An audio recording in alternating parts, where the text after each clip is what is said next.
கண்டிக்கிறோம். பேரூராட்சி நிர்வாகத்தை கண்டிக்கிறோம். புறக்கணிக்கிறோம். கூட்டத்தை புறக்கணிக்கிறோம். பழிவாங்காதே. அதிமுக கவுன்சிலர் வார்டு மக்களை பழிவாங்காதே. பேரூராட்சி நிர்வாகமே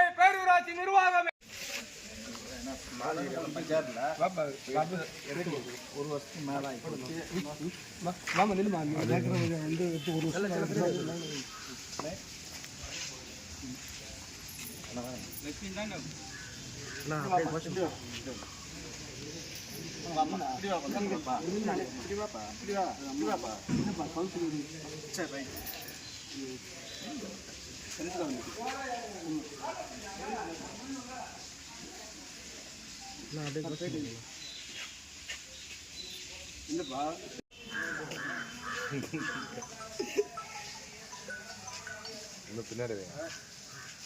சொல்லி கொடுத்து செய்தி போறாங்கன்ட்டு ஒரே செய்தி அப்படி சும்மா அப்படி மாத்திட்டு தான் முடிஞ்சு